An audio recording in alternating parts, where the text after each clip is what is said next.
Sí, dime qué pasó. Ah, no, que te iba a decir que cuando estaba investigando acerca de los autores también escuché, o sea, leí acerca de una obra de Guasipungo. Me suena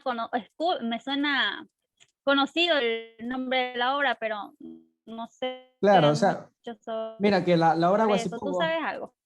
sí, mira, creo que la obra de Guasipungo ya es de conocimiento general para nosotros, porque a partir de lo que es el colegio ya la empezamos a ver, porque tiene ese trasfondo cultural que al igual que las otras obras de los autores de 1920, como ya mencioné, Eugenio Espejo, esta obra de Jorge Coronel y Casa, que es que escribió la obra de Guasipungo, esta obra literaria, plasma lo que prácticamente el indigenismo, el sometimiento de los indígenas a través de un patrono que vendría a ser esa época del dominio, donde todavía perduraba ese dominio colonial. O sea, aún se conservaba esa explotación, en donde se evidenciaba como de manera general el sufrimiento, el trabajo excesivo, que los incentivó a los indígenas, a los indios a reclamar por sus derechos. Y más que todo, es ese trasfondo cultural del Ecuador, porque eso es lo que se busca plasmar, esa relación. Por eso que yo reconozco como la relación interdisciplinaria entre los estudios sociales y la lengua y literatura. Digo estudios sociales porque es el conocimiento de los valores, el conocimiento de las costumbres que que fueron relacionados a través de la literatura, que provocó una gran expansión, porque Huasipunco, aparte de ser dado en las escuelas y colegios, bueno, colegios principalmente, tiene varias adaptaciones alrededor del mundo. Incluso hay una adaptación para los niños que yo recomendaría leer porque no es tan extensa, pero te informa muy bien sobre el trasfondo de la obra. Te explica muy bien. Y si ya, aparte de al leer esta obra de versión para niños, te da la curiosidad y te vas directamente a leer la versión para adultos, que es la completa y más detallada.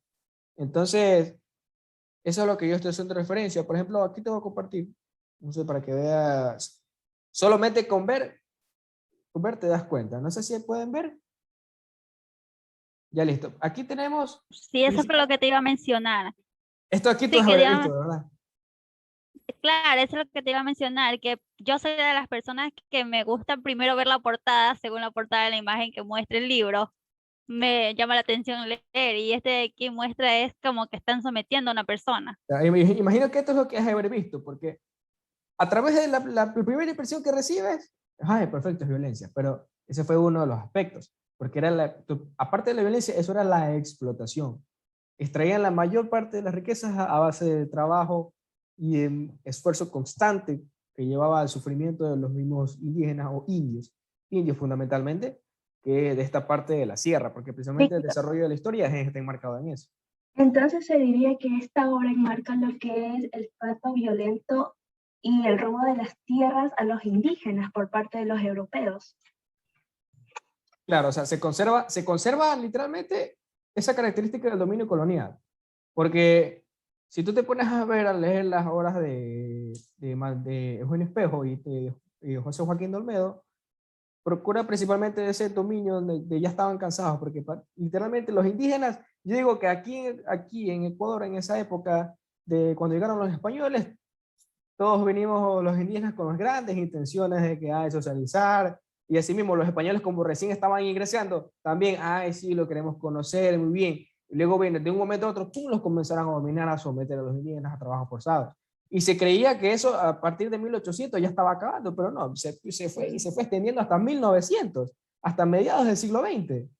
Entonces ya de ahí fue donde fue redactado. Es por eso que eh, esto fue lo que le permitió a Jorge Casa, que principalmente una pequeña reseña de que este autor literario, que nació en 1906, fue hijo de Casa Manso y otras cosas, aparte de ser el escritor literario y el éxito de su obra no solo radica en la que él escribía, era un experto en el momento de escribir obras, sino que también se destacaba en la dramatización, porque su interés por el teatro lo llevó a realizar varios estudios de arte dramático, de declamación, trabajó como escritor, director teatral, incluso formó parte de la creación de la Casa de la Cultura en Quito, no sé si la habrán escuchado. Un poco. Claro, él formó parte de esa fundación y ahí fue donde principalmente creó su obra, en donde, si te das cuenta, escribió literalmente a los 24, 26 años, esta obra Guasipungo que posteriormente fue difundida alrededor del mundo y tuvo esa acogida para que pueda ser moldeada a diferentes traducciones. Ahí te das cuenta nomás la influencia que tuvo ese característica profesional teatral y dramatización y los estudios de arte que él realizó.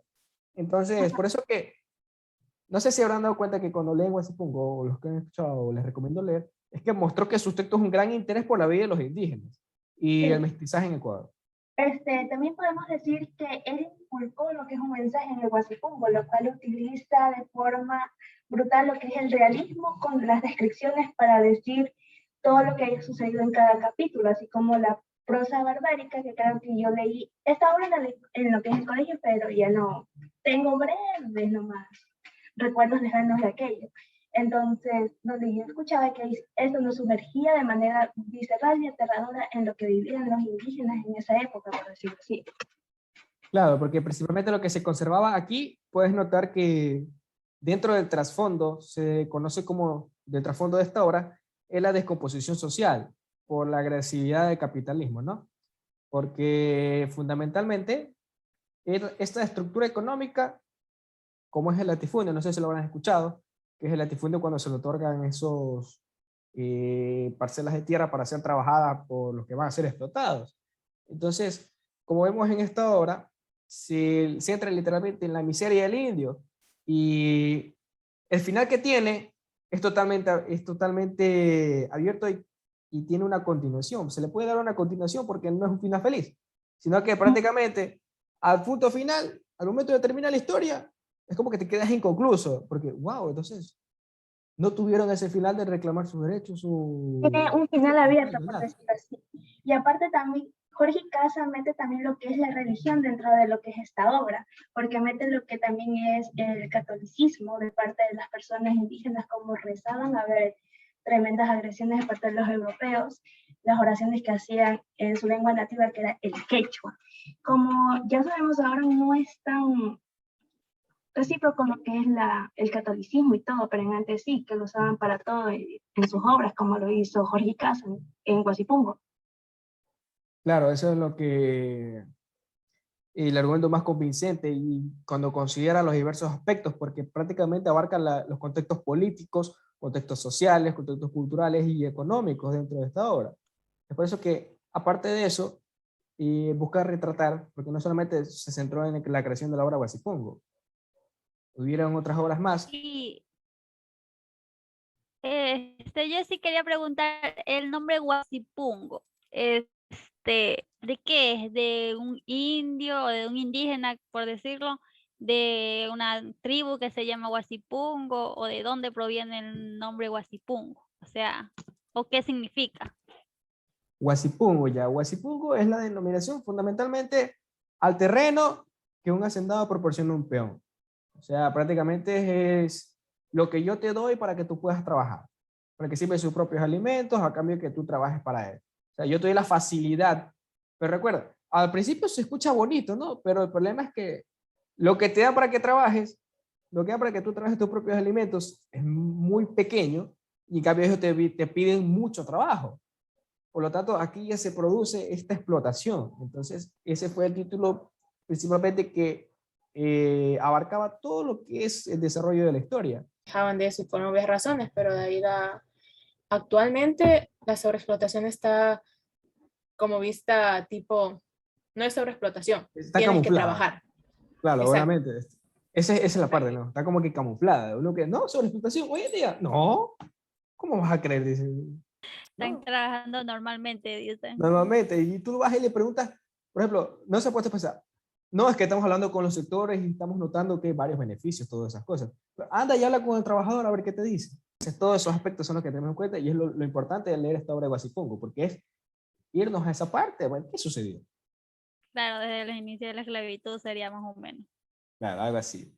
Y eso ahí, principalmente, por eso que les digo que puedan leerla, porque es algo importante para nuestra cultura, principalmente como ejercer la profesión de docente, chicos. ¿Listo? Gracias. Bueno, así con esto culmino, ¿no? Muchas gracias, chicos.